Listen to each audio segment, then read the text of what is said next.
तो कैसी है मेरी प्यारी लॉयल फैमिली।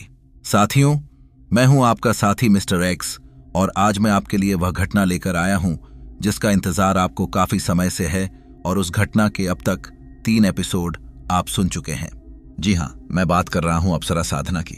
अब देखिए, इस अगले एपिसोड को सुनने से पहले जरूरी है कि आप उन पहले वाले 3 एपिसोड को सुन चुके हो, क्योंकि इससे आपको पूरी स्टोरी लाइन आसानी से समझ में आ जाएगी कि वह अप्सरा कहां से आई थी, किसने उसको सिद्ध किया था और कैसे वह अपने साधक की आज पूरी लाइफ बदलने में लगी हुई है। और जब उसके साधक पर बड़ी बड़ी मुसीबतें आती हैं तो वह हमेशा उसके और मुसीबत के बीच में खड़ी होकर अपने साधक की पूरी जान लगाकर रक्षा करती है। और उस साधक का नाम है कमलेश, जो कि आप अच्छी तरह से जानते हैं। तो पिछले एपिसोड में आपने देखा था कि कमलेश के कुछ साथी जो उसकी सक्सेस को देखकर उससे ईर्ष्या करने लगे थे और उस जलन की भावना से उन्होंने कमलेश के ऊपर काफी सारा तंत्र मंत्र करवा दिया था। और इन सब चीजों का कमलेश के ऊपर इतना असर पड़ा कि उसकी जान बहुत मुश्किल में फंस गई थी। और ऐसे समय में उसका साथ दिया उस अप्सरा नैनी ने और कमलेश को कैसे भी करके वापस बचा करके ले आई। अच्छा, तो मेरे कहने का मतलब यही है कि कोशिश करें कि आपने उनके पहले के सभी पार्ट को सुन लो, वरना आगे की स्टोरी को समझने में थोड़ा मुश्किल हो सकती है। हालांकि अगर आप पहली बार सुन रहे हैं तो इस पार्ट को जरूर सुनें, इससे आपका जरूर इस स्टोरी में इंटरेस्ट बढ़ेगा और आप बाकी के पार्ट भी सुनने के लिए मजबूर हो जाएंगे। तो देखते हैं उस घटना के बाद कमलेश की लाइफ कैसे चेंज हुई और वह उस अप्सरा का हाल चल रहा है। चलिए शुरू करते हैं। कमलेश अब कभी वापस ना जाने के लिए वापस बेंगलुरु आ गया था। उसके घर वालों का जिस तरह से बर्ताव था उसकी वजह से कमलेश ने उन लोगों से भी दूरी बना ली थी। वह किसी भी तरह का कोई भी कॉन्फ्लिक्ट नहीं चाहता था, इसलिए सबसे जितना दूर रह सकता था रह रहा था। नयनी अब भी उसके साथ थी और अब वह अपनी मेहनत की वजह से अपनी कंपनी में काफी अच्छी पोस्ट पर आ चुका था। लेकिन कहते हैं ना कि जो इंसान जितना ज्यादा कामयाब होता है उससे जलने वाले भी उतने ही होते हैं, और यही कमलेश के साथ भी हो रहा था। कमलेश की कंपनी में शैलेंद्र नाम का एक आदमी काम करता था। वह और कमलेश ऑफिस में एक ही पोस्ट पर थे, लेकिन फिर कमलेश का प्रमोशन हो गया और वह उसका सीनियर बन गया। शैलेंद्र भी इस पोस्ट का उम्मीदवार था, लेकिन कमलेश की मेहनत और काम को देखते हुए यह पोस्ट कमलेश को मिली। कमलेश वैसे ही सब लोगों से काफी हिसाब से बोलता था, क्योंकि वह किसी भी तरह की कोई मुसीबत मोल नहीं लेना चाहता था। लेकिन शैलेंद्र को उसका यह बर्ताव उसे काफी गुस्सा दिलाता था। उसे लगता था कि कमलेश उसे खुद से नीचा दिखाना चाहता है या उसे शैलेंद्र अपनी बराबर वाला नहीं लगता। शायद इसलिए वह ऐसा करता है, लेकिन उसे कौन समझाए कि कमलेश ऐसा ही है। वैसे भी वह कमलेश से जलता था और अपने आप को सही साबित करने के लोग कोई ना कोई बहाना तो देते ही हैं। वही शैलेंद्र कर रहा था। हर गुजरते समय के साथ शैलेंद्र की जलन बढ़ती जा रही थी और वह कैसे भी करके कमलेश को नीचे गिराना चाहता था, और इसी के कारण वो काम में ध्यान नहीं लगा पा रहा था और उसकी परफॉर्मेंस गिरती जा रही थी, जिसके कारण कमलेश को उससे इस बारे में बात करनी पड़ी। वैसे तो कमलेश ने उसे बहुत आराम से समझाया था कि काम में मन लगाए, लेकिन शैलेंद्र ने तो यह समझ लिया कि वह उसे नीचा दिखा रहा है। रही सही कसर उसके एक साथी शोभित ने उसके कान भरने में कर दी। उसने कहा, यह कमलेश जब से हमारा सीनियर बना है इसके तो बहुत ज्यादा ही पर निकल आए हैं। जब देखो तब तेरे पीछे पड़ा रहता है। मुझे लगता है कि इसे तुझसे डर है कि तू आज नहीं तो कल इसकी पोस्ट पर आ जाएगा, और इसलिए वह तुझे ऐसे परेशान कर रहा है ताकि तू खुद ही यहां से रिजाइन कर दे। यह सब सुनकर तो उसका और खून जलने लगा और अब वह कमलेश को अपना दुश्मन समझने लगा।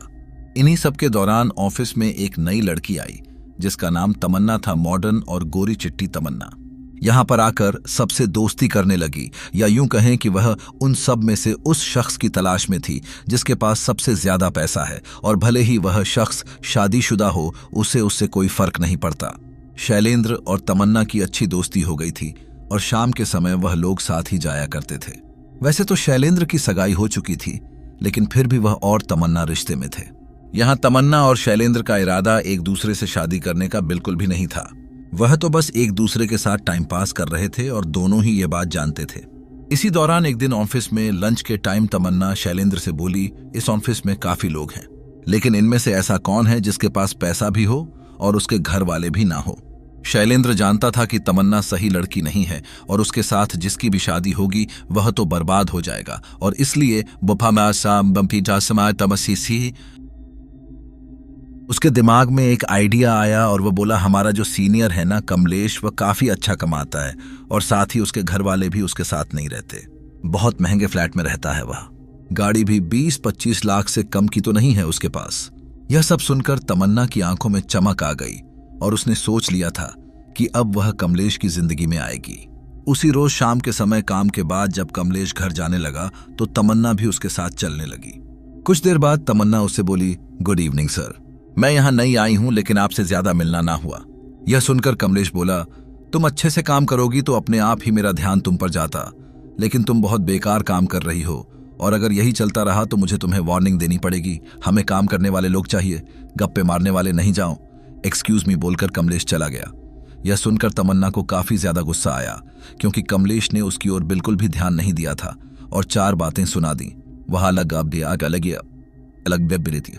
शैलेंद्र ने यह सब देख लिया था और वह तमन्ना के पास आकर बोला, यह इतनी आसानी से तुम्हारे हाथ नहीं आएगा।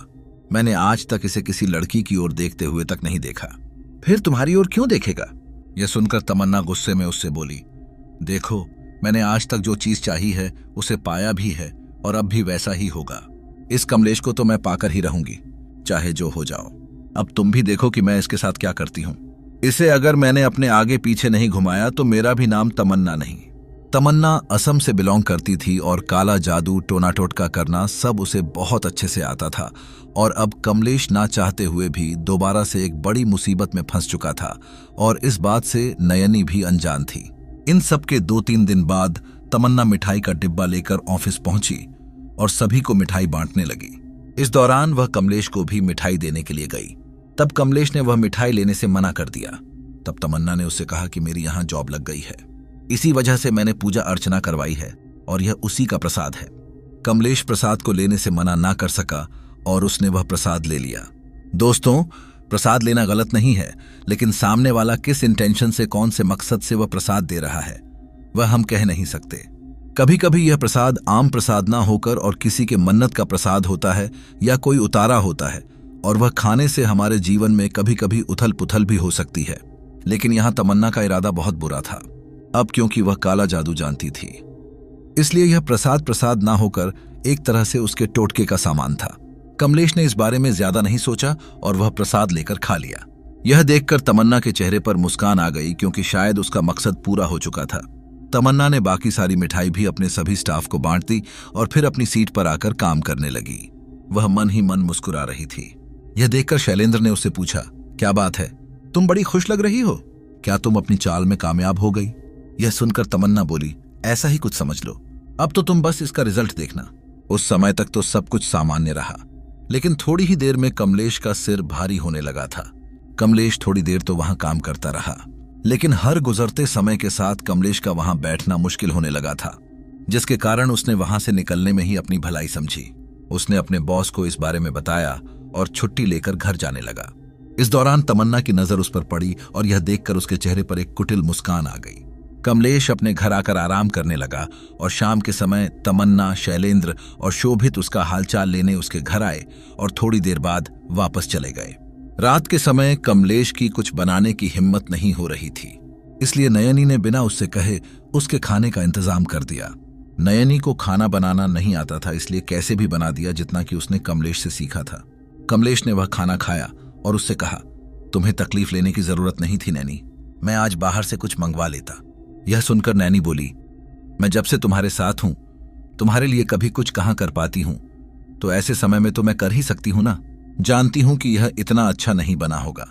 यह सुनकर कमलेश बोला, हम लोग जब बड़े बड़े होटलों में भी खाना खाते हैं तो हमें उस खाने में वह बात नहीं लगती जो हमारे घर के खाने में हो, फिर भले ही वह साधारण दाल चावल हो। जानती हो ऐसा क्यों? क्योंकि जो भी तुम्हारे घर का सदस्य तुम्हारे लिए खाना बनाता है तो उसमें सिर्फ तेल मसाले ही नहीं डालता, बल्कि वह अपना प्यार, तुम्हारे लिए उसकी परवाह सब उस खाने में होती है। इसलिए घर का खाना सबसे अच्छा होता है और तुम्हारे बनाए खाने में भी वह प्यार और अपनापन है। इसलिए यह खाना दुनिया का सबसे स्वादिष्ट व्यंजन है। यह सुनकर नैनी बस हल्के से मुस्कुरा दी। कमलेश उस रात खाना खाकर सो गया, लेकिन सुबह जब वह उठा तो उसका पूरा शरीर दर्द से अकड़ रहा था। उसे समझ नहीं आ रहा था कि यह उसके साथ क्या हो रहा है, इसलिए उसने डॉक्टर से इस बारे में बात की, लेकिन सारे चेकअप के बाद डॉक्टर बोला कि सब ठीक है और अगर आपको शरीर में दर्द हो रहा है तो शायद आपको बुखार लगने वाला है, इसलिए मैं आपको दर्द और बुखार की दवा लिख देता हूं, आप उसे खा लेना। कमलेश इसके लिए मान गया और फिर वह दवाई लेकर ऑफिस आ गया। दोपहर के समय कमलेश ने बाहर से खाना मंगवाया, जो कि डिलीवरी बॉय ने बाहर खड़ी तमन्ना को पकड़ा दिया था। तमन्ना ने खाना लेकर शैलेंद्र को दिया और फिर शैलेंद्र ने वह खाना कमलेश को पकड़ा दिया।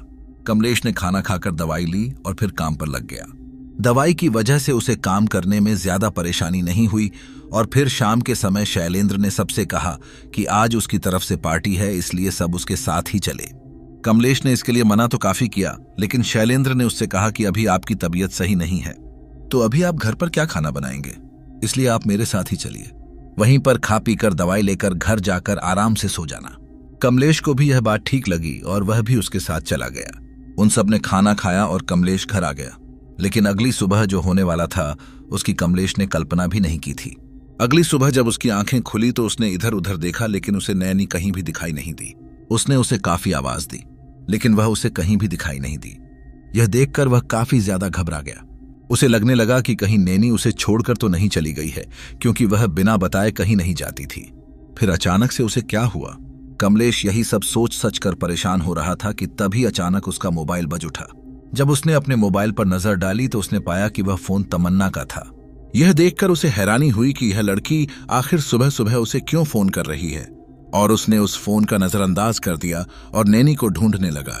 उसने घर के आसपास जितनी भी जगह थी सब जगह देखा, लेकिन उसे वह कहीं ना मिली। उसे लगा कि हो सकता है कि वह किसी मंदिर में गई हो, तभी वह उसे नहीं मिल रही। इसलिए उसने घर के आसपास सारे मंदिरों में देखा, लेकिन वह उसे वहां भी नहीं मिली। कमलेश अब पहले से ज्यादा परेशान हो गया था। उसे समझ नहीं आ रहा था कि वह कहां चली गई। उसने तभी सोचा कि हो सकता है उसे कोई काम हो और वह चली गई हो। शायद वह मुझे सोते हुए परेशान न करना चाहती हो, यही सोचकर वह बिना बताए चली गई हो। इसलिए वह शाम तक उसका इंतजार करेगा और अगर शाम तक वह नहीं आएगी तो वह इस बारे में कुछ करेगा। कमलेश तैयार होकर ऑफिस चला गया। इस दौरान जब वह घर से निकल रहा था तो तमन्ना का फोन उसे दोबारा आया। उसने उसे दोबारा नजरअंदाज किया और वापस ऑफिस की ओर जाने लगा। जब वह ऑफिस आया तो उसने देखा कि तमन्ना गुस्से में उसे घूर रही थी। यह देखकर कमलेश, जिसे कि पहले ही काफी ज्यादा गुस्सा आ रहा था, तमन्ना को ऐसे देखकर और ज्यादा गुस्सा आया और उसने एक सख्त आवाज में उससे कहा, अपने सीनियर को ऐसे घूरते हुए शर्म नहीं आती? जाओ जाकर अपना काम करो, वरना काम से निकलवा दूंगा। उस समय ऑफिस में काफी सारे लोग मौजूद थे और जब तमन्ना को यह सब सुनने को मिला तब वहां मौजूद सभी लोगों की हंसी छूट गई। यह देखकर तमन्ना को पहले से काफी ज्यादा गुस्सा आया और वह जोरदार आवाज में बोली, कमलेश, तुम्हें पता है ना कि तुम किससे ऐसी बात कर रहे हो? अभी के अभी सबके सामने मुझसे माफी मांगो, वरना अच्छा नहीं होगा। तमन्ना के ऐसे बोलते ही वहां एकदम सन्नाटा पसर गया। किसी को समझ नहीं आ रहा था कि अब आखिर तमन्ना के साथ क्या होगा, क्योंकि कमलेश उसका सीनियर था और वह बिना किसी गलती के ऐसे बोल रही थी। इन सब ने कमलेश के गुस्से में आग में घी डालने का काम किया, लेकिन फिर उसने कहा, मुझे लगता है तुम्हारा यहां काम करने से मन भर गया, इसलिए एक काम करो, अभी के अभी अपना इस्तीफा मुझे दो और यहां से दफा हो जाए। यह सब सुनकर तमन्ना को गुस्सा तो आया, लेकिन गुस्से से ज्यादा उसे हैरानी हो रही थी, जो कि उसके चेहरे से भी साफ झलक रही थी। अब इससे पहले कि वह कुछ बोलती, कमलेश वहां से अपने केबिन में चला गया। उसके जाते ही शैलेंद्र उससे बोला, तुम्हें पता है ना कि वह हमारा सीनियर है और तुम उससे ऐसी बात कर रही हो, अब तो तुम्हारी नौकरी गई समझो, चुगली कर देगा वह सर से तुम्हारी, जाओ जाकर माफी मांग लो। तब तमन्ना बोली, अभी ये जो कुछ भी हुआ ये सब ऐसे नहीं होना चाहिए था, लेकिन पता नहीं गड़बड़ कहां हो गई। प्लान के हिसाब से तो इसे मेरी कही हर बात माननी चाहिए थी, लेकिन पता नहीं इसके ऊपर यह सब काम क्यों नहीं किया। यह सुनकर शैलेंद्र हैरानी से बोला, तुमने ऐसा क्या किया? इसके साथ और कब किया यह मेरी समझ में नहीं आ रहा है। तब तमन्ना बोली, मैंने उस दिन प्रसाद में कुछ मिलाकर उसे दिया था। इसी के साथ ही जब मैं उसके घर गई थी तब भी उसके घर में कुछ चीजों के अंदर तंत्र मंत्र की कुछ सामग्री डाल दी थी, और अगले दिन जब वह खाने का पार्सल आया था तब भी मैंने उसमें कुछ मिलाकर ही तुम्हारे हाथ में पकड़ाया था, और उसके बाद कल खाने के समय भी यही किया था। सामान्य इंसानों के ऊपर सिर्फ 2 बार में ही इसका काफी तगड़ा असर हो जाता है, लेकिन इसके ऊपर 4 में भी नहीं हुआ। शायद कोई गड़बड़ हो गई है। यह सुनकर शैलेंद्र को काफी ज्यादा हैरानी हुई। उसे यकीन नहीं आ रहा था कि पतला दुबला सा कमलेश अंदर से इतना शक्तिशाली हो सकता है कि इस वशीकरण का भी तोड़ निकाल ले। लेकिन फिर अगले ही पल उसने इसे नकारते हुए कहा, ऐसा हो ही नहीं सकता, जरूर वशीकरण जैसी कोई चीज नहीं होती। तब तमन्ना बोली, अगर ऐसा है तो मैं यह सब तुम्हारे ऊपर करके दिखाती हूं, तब तो मानोगे, क्योंकि अगर मैंने किसी और पर किया तो तुम्हें तो यही लगेगा कि मैं और वह मिले हुए हैं। इसके लिए शैलेंद्र मान गया, और यहां मुझे इस बात की बिल्कुल हैरानी नहीं हुई कि आखिर इसको प्रमोशन क्यों नहीं मिला, क्योंकि जो इतना बेवकूफ हो सकता है कि सामने से इस बात के लिए मान जाए, वह कंपनी क्या खाक चलाएगा। खैर, कमलेश के ऊपर इसका असर तो नहीं हुआ था, लेकिन शाम तक भी नयनी नहीं आई थी। यहां तक कि उसने पूरी रात उसका इंतजार किया, लेकिन ना जाने क्यों वह नहीं आई। इस दौरान कमलेश नयनी को याद कर करके काफी रोया, और उस रात वह ऐसे ही भूख प्यास से रो रो कर सो गया। लेकिन नींद में भी उसे नयनी के सपने आ रहे थे, जिसमें वह उसे मदद के लिए बुला रही थी। नैनी की चिंता के कारण कमलेश पूरी रात चैन से सो नहीं पाया। उसे रह रह कर नैनी की चिंता हो रही थी। उसे लगने लगा था कि कहीं नैनी किसी मुसीबत में तो नहीं। अगले दिन उसने ऑफिस से छुट्टी ली और पूरे शहर में नैनी को ढूंढने लगा। वहीं दूसरी तरफ तमन्ना ने अब शैलेंद्र के ऊपर भी वशीकरण करना शुरू कर दिया था। सुबह से शाम तक उसने वशीकरण वाला प्रसाद 2 बार उसे खिलाया। शैलेंद्र को पहले तो यह सब मजाक लगा, लेकिन फिर रात होते होते उसका सिर भारी होने लगा। उसके शरीर में और सर में काफी ज्यादा तेज दर्द हो रहा था, और समय के साथ वह दर्द बढ़ता ही जा रहा था। पहले तो उसे लगा कि यह सब ऐसे ही हो रहा है, लेकिन फिर अगले ही पल उसे याद आया कि कैसे तमन्ना ने उसकी परमिशन से उसके ऊपर वशीकरण किया था। वह वशीकरण वाली बात तो उसने नहीं मानी, लेकिन उसे यह लगने लगा था कि हो ना हो उसने जो किया था उसकी वजह से उसे कोई बीमारी हो गई है, और इसलिए उसने तमन्ना को गालियां देने के लिए फोन किया। तमन्ना के फोन उठाते ही शैलेंद्र शुरू हो गया कि तुमने मुझे पता नहीं क्या चीज खिला दी, जिसकी वजह से वशीकरण तो नहीं हुआ, लेकिन यह सब हो गया। अभी के अभी सब ठीक करवाओ, वरना मैं तुम्हारे बारे में पुलिस कंप्लेंट कर दूंगा। तमन्ना, जो कि अब तक यह सब सुन रही थी, एकदम से बोली, अच्छा सुनो, पहले शांत हो जाओ, गुस्सा मत करो। तमन्ना ने यह कहा ही था कि पता नहीं कैसे शैलेंद्र का गुस्सा एकदम शांत हो गया और वह अब बिल्कुल सामान्य हो गया था। तभी तमन्ना बोली, क्या तुम्हारा गुस्सा शांत हुआ है? जवाब दो। शैलेंद्र ने कहा, हाँ, लेकिन अचानक से कैसे? अभी तक मैं बिल्कुल गुस्से में था। यह सुनकर तमन्ना ना बोली, शैलेंद्र, तुम्हें अभी भी मेरी बात पर यकीन नहीं हो रहा। अच्छा चलो, मैं तुम्हें यकीन दिलाती हूं। तुम अभी के अभी अपनी जगह से उठो और रसोई में जाकर एक गिलास पानी पियो। शैलेंद्र के शरीर में और सर में काफी दर्द हो रहा था, इसलिए वह बिस्तर से उठाना तो नहीं चाहता था, लेकिन तमन्ना ने जो कहा था उसके मुताबिक शैलेंद्र को पता नहीं क्या हुआ था कि उसने वह करने की ठान ली थी। वह अपनी जगह से उठा और रसोई में जाकर एक गिलास पानी पी लिया। उसे अब भी तमन्ना की बात पर भरोसा नहीं हो रहा था। तभी तमन्ना ने कहा, तुम एक काम करो, चुपचाप सो जाओ। अब हम इस बारे में सुबह बात करेंगे, और हाँ, सुबह 6-16 बजे तक उठ जाना। तमन्ना के इतना कहते ही शैलेंद्र ने फोन रखा और सो गया, और तमन्ना के कहे मुताबिक वह सुबह 6 बजे उठकर बैठ गया था। 5:15 बजे के आसपास तमन्ना ने शैलेंद्र को फोन किया और कहा कि तैयार होकर ऑफिस आ जाए। शैलेंद्र तैयार होकर ऑफिस चला गया।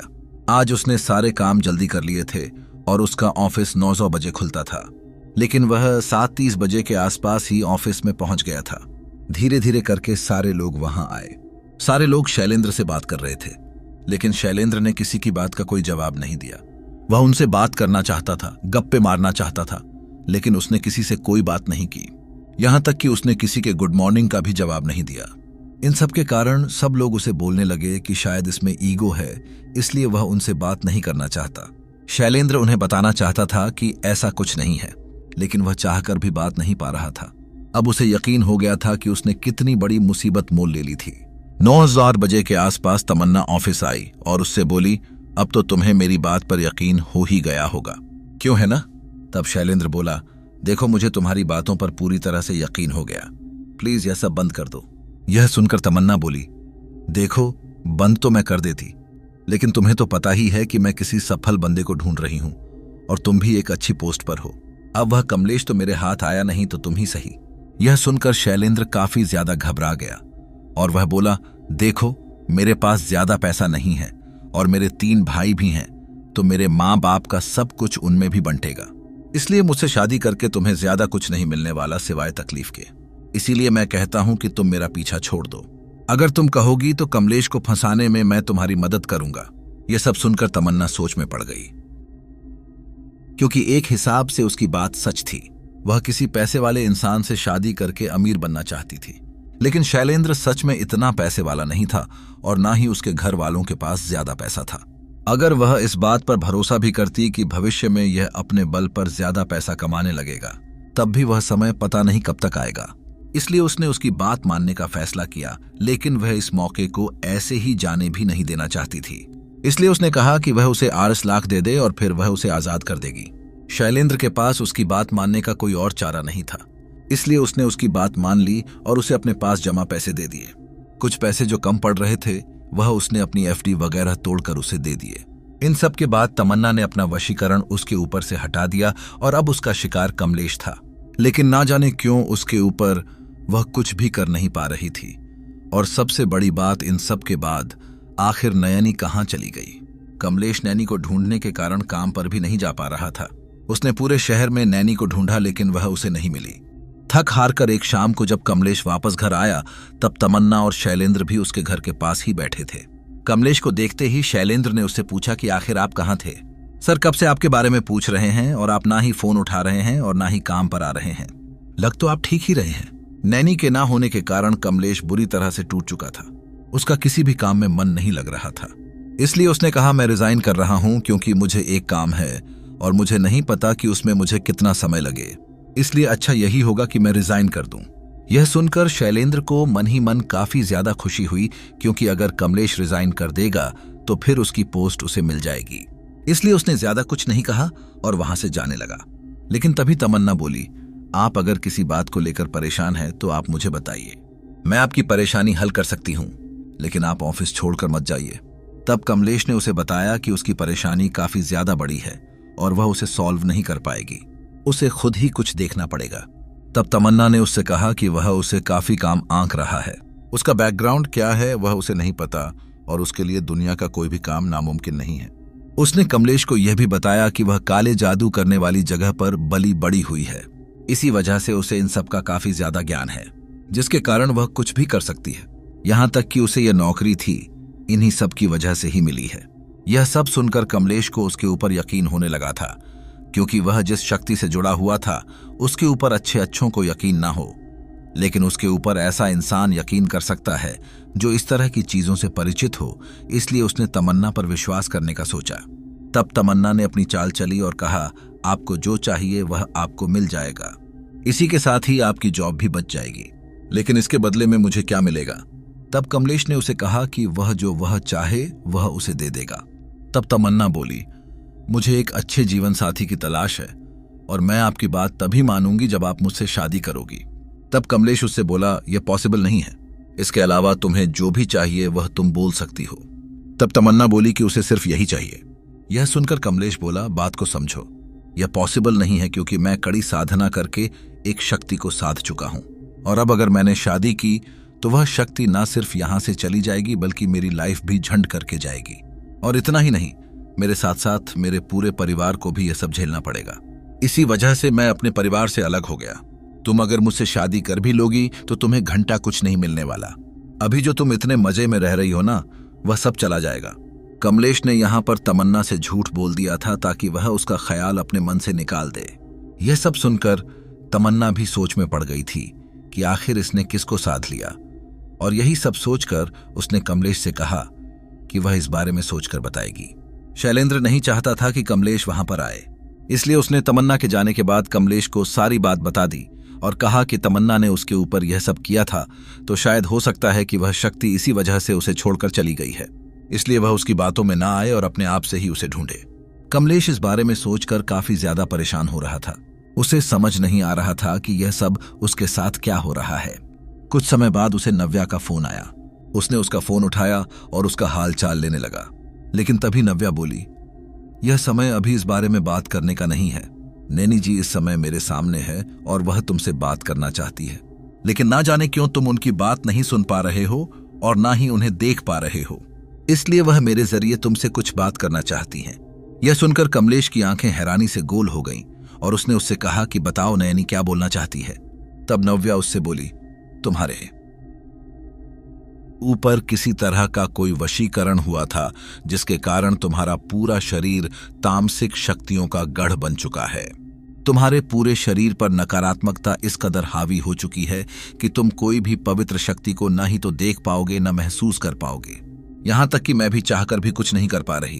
तुम्हारे ऊपर उसका वशीकरण पूरी तरह से इसलिए नहीं चल पाया क्योंकि तुम मानसिक रूप से मजबूत थे, लेकिन तुम्हारा यह जो शरीर है यह इतना मजबूत नहीं है, जिसके कारण यह सब हो रहा है। तुम भले ही नैनी को देख सुन ना पाओ, लेकिन वह तुम्हारे साथ ही है, इसलिए तुम ज्यादा परेशान मत हो। बस उसे इतना ही कहना है। यह सुनकर कमलेश को काफी ज्यादा खुशी हुई कि नैनी बिल्कुल सही सलामत है, लेकिन अब वह कैसे भी करके वापस से सब कुछ पहले की तरह करना चाहता था। उसे समझ आ चुका था कि अब इस बारे में किसी और को बताना सही नहीं होगा और अब यह सब सिर्फ तमन्ना ही सही कर सकती है, लेकिन वह सीधे तरीके से उनकी बात क्यों ही मानती। वहीं नैनी को भी अब तक यह बात नहीं पता थी कि यह सब तमन्ना का किया धरा है, वरना तो वह उसे सीधा कर देती। कमलेश को पता था कि नैनी उसके पास ही है, इसलिए उसने उसे सारी बात बता दी। यह सब सुनकर नैनी को काफी ज्यादा गुस्सा आया और वह तमन्ना को मजा चखाने जाने लगी। लेकिन तभी कमलेश ने उससे कहा कि यह सब करके क्या ही हो जाएगा, वो मुझे छोड़कर किसी और के पीछे ऐसे पड़ जाएगी, इसलिए इसका कोई स्थायी इलाज करना होगा। मैं तुम्हें पूरी आजादी देता हूं कि तुम उसे कैसे सुधारोगी, लेकिन बस उसकी जान मत लेना और उसी के हाथों से सब सही करवाना। अब तक सबने नैनी के ऐसे रूप को देखा था जिससे सब लोगों को उससे डर नहीं लगता था, लेकिन आज तमन्ना देखने वाली थी जिसकी उसने कल्पना भी नहीं की थी। कमलेश के घर से निकलकर तमन्ना और शैलेंद्र अपने अपने घर चले गए। अपने घर आकर तमन्ना यह सोचने लगी कि आखिर वह कौन सी शक्ति है जिसको कमलेश ने सिद्ध किया है। वह इसी बारे में सोच ही रही थी कि तभी अचानक उसके कमरे की लाइट अपने आप जलने बुझने लगी। इन सब से तमन्ना को थोड़ा डर लगने लगा था। उसे समझ आ चुका था कि यह जो भी शक्ति है वह यहाँ आ चुकी है और अब वह उसे छोड़ने नहीं वाली। यही सब सोचकर तमन्ना ने कुछ मंत्र पढ़ना शुरू किया। इन सब के कारण वह लाइट दोबारा से सामान्य हो गई, जिसे देखकर उसने राहत की सांस ली। अब इससे पहले कि वह कुछ समझ पाती, उसके पैर हवा में ऊपर उठने लगे। यह देखकर वह काफी ज्यादा घबरा गई और वह कोई मंत्र बुदबुदाने लगी। कुछ समय बाद वह दोबारा से जमीन पर आ गई। यह देखकर उसने राहत की सांस ली, लेकिन तभी अचानक एक अदृश्य ताकत उसे एकदम से ऊपर छत की ओर ले गई और तमन्ना के कुछ जानने समझने से पहले उसका सर ऊपर वाली छत से जा टकराया। इसके बाद वह बेहोश हो गई। सुबह जब तमन्ना की आंखें खुली तो वह अपने बिस्तर पर थी।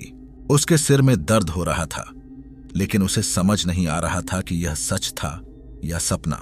तमन्ना यही सब सोचते हुए ऑफिस के लिए तैयार हुई और उसने ऑफिस जाते समय अपने घर पर फोन लगाया और उन्हें सारी बात बताई। इन सब से तमन्ना की मां काफी ज्यादा घबरा गई और उन्होंने उसे सलाह दी कि वह उस लड़के कमलेश के ऊपर किया हुआ टोटका हटा दे, वरना पता नहीं वह शक्ति उसका क्या करेगी। उसे भी अपनी मां की बात सही लगी, लेकिन फिर तभी उसके पिता बोले, अगर ऐसे ही हम हर किसी से डरते रहे तो हो गया काम। हमें हमारी बेटी के लिए ऐसा ही लड़का चाहिए जैसा कि वह है, तो उसके लिए थोड़ा रिस्क तो लेना ही पड़ेगा ना। तुम एक काम करो, तुम वह अभिमंत्रित किया हुआ ताबीज गले में पहन लो। इसके बाद कोई भी बुरी शक्ति तुम्हारे आसपास नहीं फटक सकती। और रही बात उस शक्ति की, तो एक काम करना, उस लड़के से इसके बारे में पता लगाना, क्योंकि हमें अगर इस बारे में पता चल जाएगा तो हम इस बारे में कोई तोड़ निकालेंगे। यह सुनकर तमन्ना की मां ने उसे उनकी बात न सुनकर कमलेश पर किया वशीकरण हटाने को कहा था, लेकिन तमन्ना को उसके पिता की बात सही लगी और उसने वही करने का सोच लिया। ऑफिस में आकर उसने कमलेश से बातों ही बातों में यह पता लगाने की कोशिश की कि आखिर वह किस तरह की शक्ति है। यह सुनकर उसके दिमाग में एक योजना आई और उसने उसे बताया कि वह एक यक्षिणी है। अब तमन्ना को पता चल चुका था कि वह शक्ति कौन है, इसलिए उसने अपने पिता से इस बारे में बात की। वह लोग इसी के हिसाब से कुछ करने की योजना बनाने लगे। वहीं वापस घर आकर तमन्ना ने अपना वह ताबीज पहन लिया, लेकिन उसे नहीं पता था कि यह ताबीज सिर्फ तामसिक शक्तियों से उसकी रक्षा करेगा, लेकिन नैनी तामसिक शक्ति नहीं है। उसी रात जब तमन्ना अपने बिस्तर पर लेटे मोबाइल चला रही थी, तभी अचानक चादर के नीचे से उसे अपने पैरों के पास कुछ महसूस हुआ। उसने यह महसूस किया कि उसके पैरों के पास से कोई चीज उसके पास आ रही है। यह सब देखकर तमन्ना काफी ज्यादा घबरा गई, लेकिन उसने अपना ताबीज कसकर पकड़ा और फिर चादर हटाकर नीचे की ओर देखा। उसने पाया कि एक भयानक सफेद साया भयानक ढंग से मुस्कुराते हुए नीचे से उसी की ओर बढ़ रहा था। यह सब देखकर तमन्ना काफी ज्यादा घबरा गई और बिस्तर से उतरकर भागने की कोशिश करने लगी, लेकिन तभी अचानक उस भयानक साए ने तमन्ना का पैर पकड़ लिया और वह मुंह के बल नीचे जा गिरी।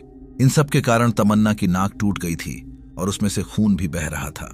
तमन्ना गिरकर बुरी तरह से करहाने लगी थी, लेकिन तभी अचानक उस चीज ने तमन्ना को पकड़कर सीधा किया। वो भयानक साया अब तमन्ना का खून चाटने लगा।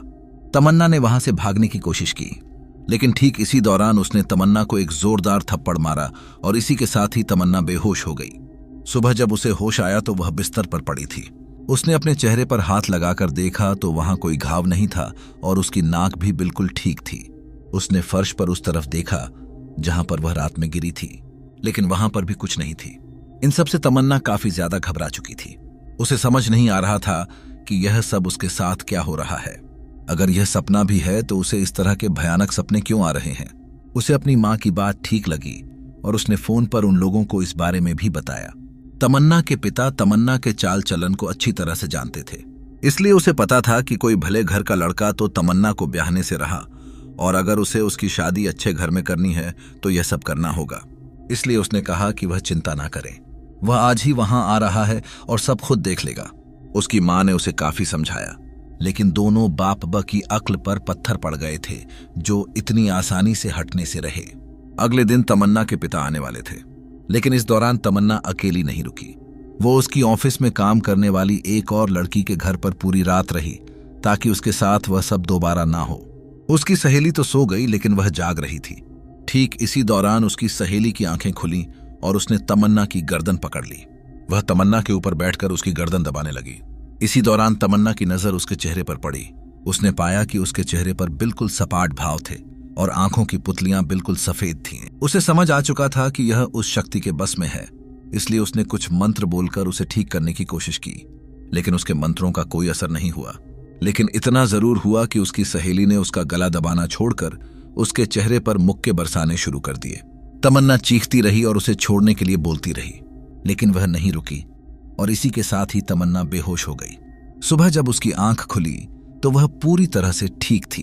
रोज रोज उसके साथ यह जो सब हो रहा था यह मरने जैसा था। उसे काफी दर्द होता और वह दर्द से तड़पते हुए बेहोश होती। उसे ऐसा लग रहा था कि जैसे वह रोज मरकर जिंदा हो रही है। वह इन सब से ऊब चुकी थी और इसलिए उसने सोचा कि वह कमलेश को इन सब से आजाद कर देगी। लेकिन इसी दौरान उसके पिता आ गए और उन्होंने उसे ऐसा करने से रोक दिया। उन्होंने उससे कहा कि अब वह सब कुछ उन पर छोड़ दे। तब तमन्ना बोली, वह कोई आम शक्ति नहीं लग रही, वह कोई खतरनाक ही चीज है और मुझे नहीं लगता कि उससे भिड़ना सही रहेगा। इसलिए मुझे लगता है कि हमें उसे आजाद कर देना चाहिए। मैं किसी और को ढूंढ लूंगी।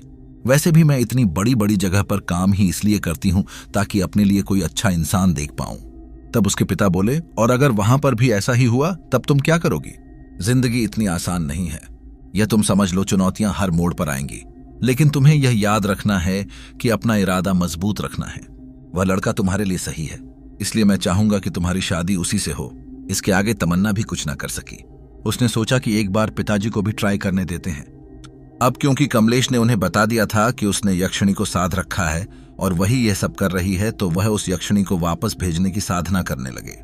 लेकिन जो चीज वहां है ही नहीं तो वह जाती कैसे? इसी के कारण वहां के वातावरण का संतुलन बिगड़ने लगा। उस साधना के कारण प्रेतों की दुनिया से बहुत सी तामसिक शक्ति उनसे आकर्षित हो गई और अब वे सारी तामसिक शक्तियां तमन्ना के घर में प्रवेश कर चुकी थीं। तमन्ना का वह ताबीज भले ही शक्तिशाली था, लेकिन इतनी सारी तामसिक ऊर्जा को वह भी नहीं रोक सकता था। और अब इससे पहले कि वह दोनों कुछ समझ पाते, तमन्ना का वह ताबीज टूटकर वहीं गिर गया और अब शुरू हुआ एक भयानक खेल। वह सारी की सारी शक्तियां तमन्ना के शरीर में बढ़ती चली गईं और इस तरह से तमन्ना के शरीर में एक दो नहीं बल्कि 20 हाथी से बाधे दाते न सदी का तांबिता पमथा संपमाथी दबतमा में अंबमेता 22 तामसिक शक्तियां घुस गईं। यह सब देखकर उसके पिता काफी ज्यादा घबरा गए और अजीब से मंत्र पढ़कर सब ठीक करने की कोशिश करने लगे, लेकिन कुछ भी ठीक नहीं हुआ। फिर अगले ही पल तमन्ना का शरीर अपने आप ही हवा में उठने लगा और फिर वह हवा में ही गोल गोल घूमने लगा। अब बात उसके पिता के पास से भी बाहर निकल चुकी थी। उसने तमन्ना को पकड़कर शांत करने की भी कोशिश की, लेकिन ऐसा कुछ भी नहीं हुआ, बल्कि उन तामसिक शक्तियों के बस में आकर तमन्ना ने अपने पिता को जोरदार धक्का दे दिया, जिससे उनका सर दीवार से जा टकराया और वह वहीं बेहोश हो गए। कुछ देर बाद किसी लड़की की गाने की आवाज सुनकर उनकी आंखें खुली। आंखें खोलते ही उन्होंने देखा कि तमन्ना हवा में तैरते हुए गाना गा रही थी। वह दृश्य इतना ज्यादा भयानक था कि किसी की भी रीढ़ की हड्डी में सिहरन डोंग जाए।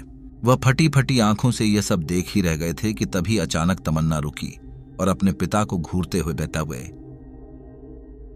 बोली, इतने सालों से हम ऐसे ही भटक रहे हैं, लेकिन आज तुम्हारा बहुत बहुत शुक्रिया कि तुमने एक ही झटके में हम सभी को न सिर्फ एक शरीर दे दिया बल्कि हमारी खुराक भी दे दी।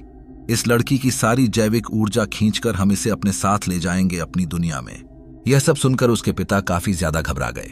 अब उन्हें अपनी गलती पर पछतावा हो रहा था, लेकिन अब इन सबके लिए काफी देर हो चुकी थी। उसने दोबारा से अपनी तरफ से कोशिश की, लेकिन तमन्ना उसके काबू न आई। तमन्ना के पिता को पता चल चुका था कि अब यह बात उनके हाथों से निकल चुकी है और अगर उन्होंने जल्दी ही कुछ नहीं किया तो तमन्ना की मौत पक्की है। यही सब सोचकर उन्होंने अपने गांव में फोन करके कुछ अनुभवी लोगों को इकट्ठा किया जो कि काले जादू में अच्छा ज्ञान रखते थे।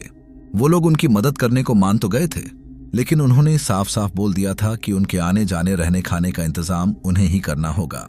अपनी बेटी को बचाने के लिए वह इसके लिए मान गए और अगले ही दिन वो लोग फ्लाइट से बेंगलुरु आने के लिए निकल पड़े। अब इतने सारे लोगों का आने जाने का खर्चा ही लाखों हो गया था। वहां आकर वह सारे लोग तमन्ना को घेर कर खड़े हो गए और फिर वह सारे लोग मिलकर मंत्र उच्चारण करते हुए सफेद सा पाउडर उसके ऊपर फेंकने लगे। इस दौरान तमन्ना अपनी जगह से तस से मस न हुई। लगभग 15-20 मिनट बाद तमन्ना एकदम से आगे बढ़ी और अपने सामने मौजूद एक बूढ़े बाबा को गर्दन से पकड़कर हवा में ऊपर उठा लिया और गुस्से में बोली, तुम लोग ये शरीर हमसे लेना चाहते हो ना, लेकिन तुम लोग ऐसा नहीं कर पाओगे। अब जिस लड़की के ऊपर तंत्र मंत्र का असर ही नहीं हो रहा था तो उसके पास खड़े रहना सिर्फ मूर्खता होगी। यही सोचकर वह सारे लोग वहां से भागने लगे, लेकिन तमन्ना ने उस बूढ़े आदमी को नहीं छोड़ा और फिर अगले ही पल उस बूढ़े आदमी और तमन्ना के चारों ओर धुएं का घेरा बनने लगा। तमन्ना का पिता, जो सब कुछ बड़ी हैरानी से देख रहा था, उस बूढ़े आदमी को बचाने आगे बढ़ा, लेकिन तमन्ना ने उसे धक्का दे दिया। जब तक वह संभल कर उठ खड़ा होता, उस बूढ़े आदमी के आसपास से धुआं छट चुका था और अब उसका मृत शरीर जमीन पर पड़ा था।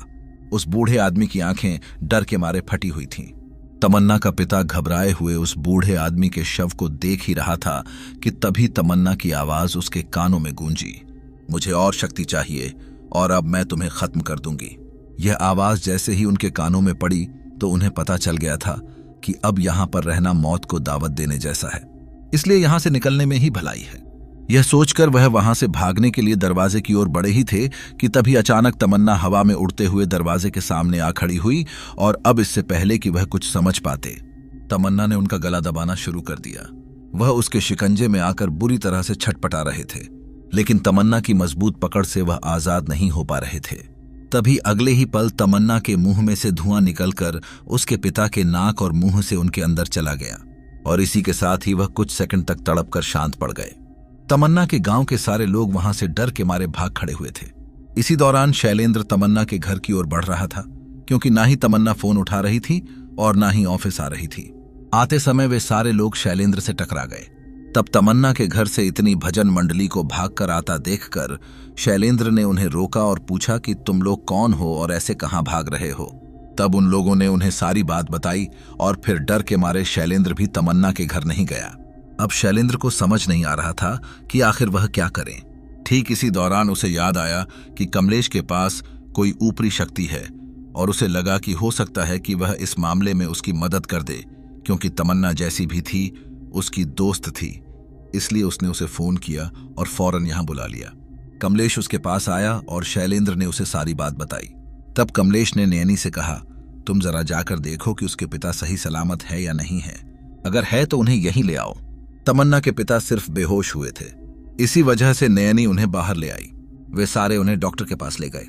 तमन्ना ने अपने पिता की काफी ऊर्जा सोख ली थी, जिसके कारण अब उनमें ज्यादा ताकत नहीं लग रही थी और अपने सामने कमलेश को देखकर उन्होंने उसे सारी बात बताई और कहा कि वह कैसे भी करके उसकी बेटी को बचा ले तो वह जो चाहे वह उसे देगा। तब कमलेश बोला, ठीक है, लेकिन फिर उसके लिए आपको मेरे ऊपर जो भी आपकी बेटी ने किया है उसे हटाना पड़ेगा।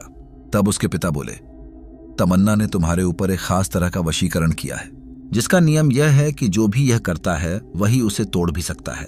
इसके अलावा अगर कोई इसे तोड़ने की कोशिश करता है तो यह वशीकरण पहले से और ज्यादा मजबूत हो जाता है, इसलिए इसे तमन्ना ही तोड़ सकती है।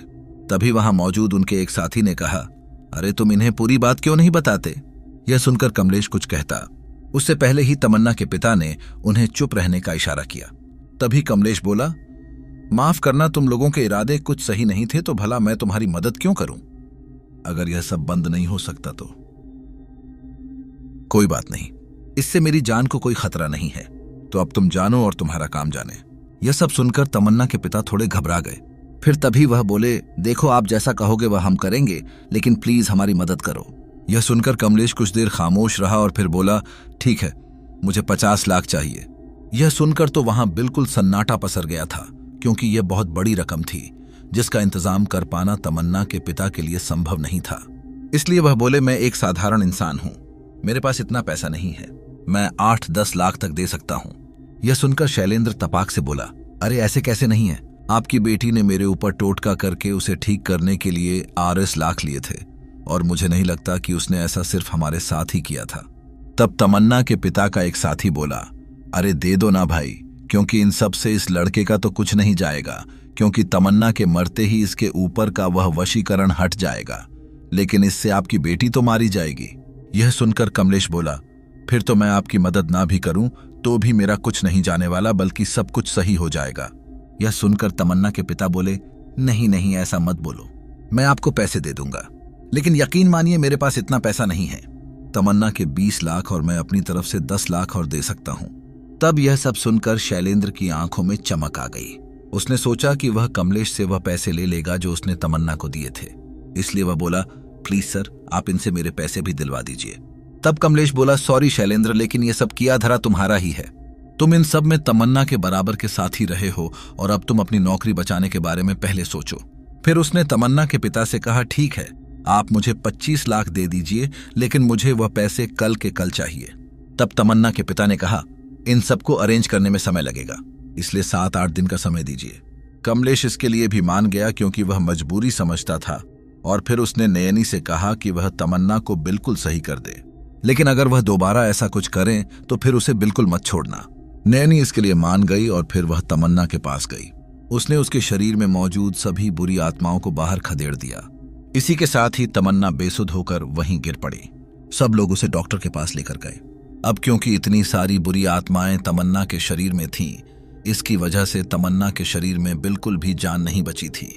लेकिन तमन्ना को अभी कमलेश के ऊपर किया हुआ वह टोटका उतारना था, इसलिए नैनी ने उसे कुछ समय के लिए अपनी शक्ति का थोड़ा सा अंश दिया था, जिसके कारण तमन्ना ऊर्जावान महसूस कर रही थी। अब क्योंकि सब कुछ सही हो चुका था, इसलिए तमन्ना यह सब कुछ सही नहीं करना चाहती थी, इसलिए उसने यह करने से मना कर दिया। तब उसके पिता ने उसे सारी बात बताई और कहा कि अगर उसने सब सही नहीं किया तो ना जाने आगे क्या होगा। तमन्ना के साथ जो हुआ था उसकी वजह से तमन्ना ने सब कुछ सामान्य कर दिया, जिसकी वजह से कमलेश अब दोबारा से नयनी को देख सुन पा रहा था। इन सब से उन दोनों को काफी ज्यादा खुशी हुई। वहीं काम होने के बाद नैनी ने अपनी शक्ति का अंश तमन्ना के पास से वापस ले लिया। इतने सारे प्रेतों के शरीर में कब्जा करने के कारण वह काफी ज्यादा कमजोर हो गई थी, जिसके कारण उसका लंबा इलाज चला और डॉक्टर ने उसे ज्यादातर आराम करने की सलाह दी, जिसकी वजह से उसने काम छोड़ दिया। इन सब के कुछ समय बाद कमलेश ने भी वहां से काम छोड़ दिया, क्योंकि उसे लंदन की एक कंपनी में इससे अच्छे पैकेज पर नौकरी मिल गई और वहां सेटल होने के लिए ही कमलेश ने तमन्ना के पिता से पैसे लिए थे। वैसे तो वह अपना फ्लैट और गाड़ी बेचकर पैसे अरेंज करने की सोच रहा था, लेकिन इन लोगों की इस हरकत के कारण उसने उन्हीं से ले लिए। शैलेंद्र को लगता था कि कमलेश की वजह से उसकी परफॉर्मेंस खराब होती है, जबकि इसका असली कारण वह खुद था। कमलेश के जाने के बाद एक दूसरा इंसान वहां काम करने आया, जिसने कमलेश की जगह ली और अब शैलेंद्र उससे जलता है। तमन्ना अपने घर चली गई है। उसे खुद पर काफी ज्यादा घमंड था, लेकिन आज उसके पास घमंड करने के लिए कुछ भी नहीं है।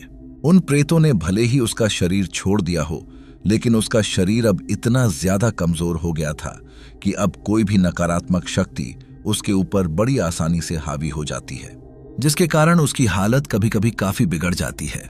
कमलेश लंदन तो चला गया, लेकिन इस दौरान उसे पता चला कि उसके बड़े भाई की शादी है, लेकिन वह शादी में नहीं गया। उन लोगों ने उसे शादी में बुलाया भी था और साथ ही कुछ पैसे भी मांगे थे, लेकिन ना ही वह शादी में गया और ना ही पैसे दिए। यहां आकर कमलेश काफी खुश है, क्योंकि अब यहां पर उससे कोई ज्यादा बात करने की कोशिश नहीं करता, क्योंकि अंग्रेजों को तो किसी से बात करना पसंद ही नहीं होता।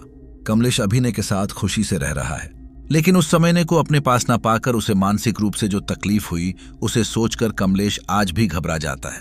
तो साथियों, आज एक बार फिर से उसे अप्सरा ने यह सिद्ध कर दिया कि वह अपने साधक के लिए किसी भी हद तक जा सकती है और उस साधक की दिनों दिन बढ़ती सफलता से आसपास उससे जलने वाले बहुत सारे लोग पैदा हो जाते हैं। और अक्सर ऐसा हमारे साथ हर सोसाइटी में होता है।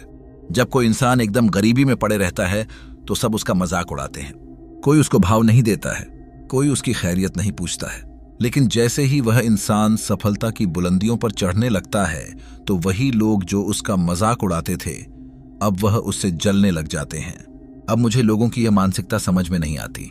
भाई, अगर वह गरीब था तो जब उसको आपकी जरूरत थी तब तो आपने सपोर्ट किया नहीं, और जब वह अपने खुद के दम पर वह आगे बढ़ रहा है तो उसकी थोड़ी सी हौसला अफजाई करने की जगह उससे थोड़े से प्रेम से 2 शब्द बोलने के बजाय आप उससे ईर्ष्या करने लगे हैं। हर इंसान के अंदर यही तो एक मानसिकता छुपी हुई है कि वह खुद आगे नहीं बढ़ सकता तो दूसरों को आगे बढ़ने से रोकना चाहता है और दूसरों की टांगों को पीछे खींचता है ताकि वह उससे आगे ना निकल जाए। और ऐसा आपके साथ तकरीबन हर रोज होता होगा, या अपने आसपास आप घूमकर देखेंगे तो हर प्रकार के लोग आपको मिल जाएंगे जो आपको हमेशा आगे बढ़ने से रोकेंगे। उम्मीद है आप मेरी बातों को अच्छे से समझ चुके हैं। बाकी आप हमेशा अपनी लाइफ में मेहनत करते रहिए। अगर आप सच्ची मेहनत कर रहे हैं तो दुनिया की कोई ताकत आपको आगे बढ़ने से नहीं रोक सकती। चलिए, आप सभी का बहुत बहुत धन्यवाद। अब अपने कुछ साथियों का नाम लेते हैं। वनीता रोकड़े महाराष्ट्र, श्यामजी यूपी, अंकुश दिल्ली, आजाद सिंह दिल्ली, बबलू कुमार, अवनीत जानवी पंजाब, कैफ मलिक जयपुर, अनीता अमृतसर, अनस खान यूपी, सुमन रायपुर। और साथियों, इस स्टोरी को तैयार करने में हमारी सहायता की है ममता सहाय ने। चलिए मिलते हैं आपसे अगली स्टोरी पर।